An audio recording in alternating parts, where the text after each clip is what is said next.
So congratulations, you've reached the end of this video course.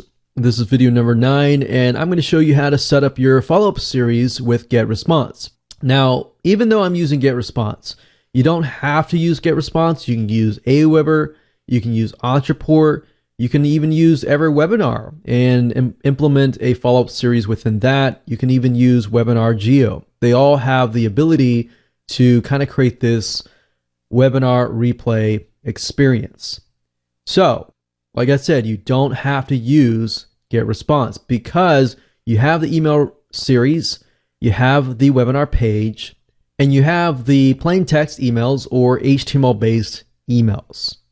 So you'll notice that when you set things up, everything will look very, very similar. So let's jump on over to GetResponse, and I'm going to show you how to upload them, how to set everything up correctly, so that you have a fully automated system.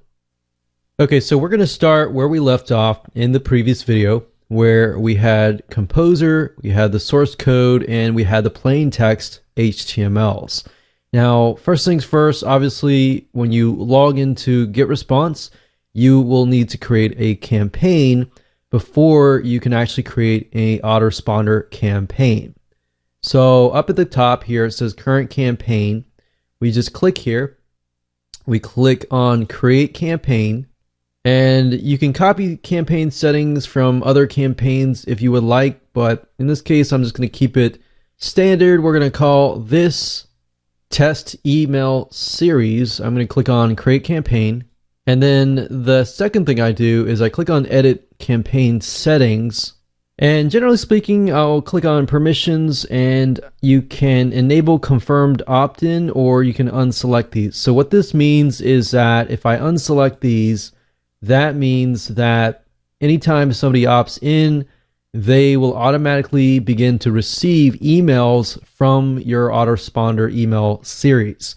Now, if you check this, what this means is that an email will be sent to their email address confirming and basically validating that they actually own that email address. So they have to click that link, and then they will begin to receive the autoresponder email series after that. Now, at the very bottom, you can see confirmation page. If you click on custom URL, you can enter the actual webinar page, the URL here. And then, of course, profile in general. It's very easy. You can fill in your information there. And then once you're done with that, you go under messages, you go to manage autoresponders. So we click on this, and now we can see it says show autoresponders in campaign test email series. So we can see right now there is nothing. So if we put one in the 0 box, that means that they get that email immediately. So this obviously will be your welcome email, the replay. And if you want to send them emails afterwards, you can, but this basically means 1 day after they sign up, 2 days after, 3 days after, 4 days after, 5 days after, and 6 days after. Now, typically what I found is if you tell them they're going to receive it every day, that's fine. As long as you are upfront and transparent with them, okay?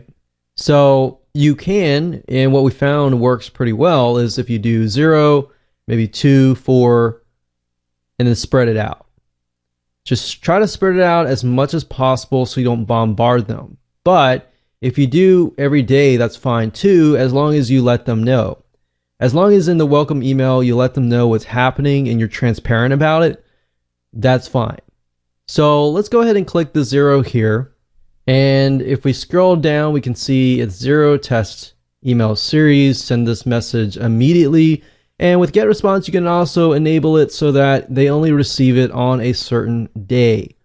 So you could remove the Saturday and Sunday if you would like. If you find that most of your audience operates better through the weekdays, you can do that. But we're going to leave it as it is. We're going to go ahead and click on create new email. And it's going to ask you for your subject line. And with GetResponse, you have a variety of pre-designed templates that you can pick and choose from if you want to use something fancy. You can use plain text email, and if you click on plain text email, this is what it looks like. So nothing really fancy here. All you have to do is simply take the body right here, put it in here, copy it in here. So I just copied and pasted it in here. Now to personalize the first name, you basically click on personalize up at the top and click on first name and comma. So anytime that appears, they're going to actually see their name. All right. So that's all you have to do. Click on next step and you're pretty much done. Now I'm going to go back to the previous step because I want to show you how to enter the HTML based emails. Now, like I said earlier, if you use HTML based, it's a lot better just because you will know if somebody actually opened their email. If you use plain text, you're not really going to know if they opened the email or not. You get a lot better statistics if you use the HTML emails. So I'm going to go ahead and click on replace. You're not going to see this if you go straight here, but it's just warning us that we're replacing the plain text that we entered earlier. So it's pretty much either or. You can pick and choose plain text or HTML. So now what we need to do is simply enter the code here. So I'm going to go to Composer, and remember we go to the source tab, we can select all, and then we're going to copy all of it in here. So that's that. We can click on Show WYSIWYG, which is basically what you see is what you get. So remember, this is what it looked like, right? So everything looks good. We're going to click on Next Step, and we've pretty much entered the first email. So same thing, you just got to repeat it. Now you can see this right here. You can see that the first welcome email has been entered. Now all you need to do is pick a day. So if you want to do every day, just click here and repeat the cycle. Or if you want to do every 2 days or every other day, then you can click on that and repeat the cycle. And that's it. Once you're done, that's all you have to do. And if you're using lead pages, you can actually connect directly to this campaign. If you're using other different softwares, you can do that as well. Or you can go to forums, and of course you can create a form specifically for this campaign as well.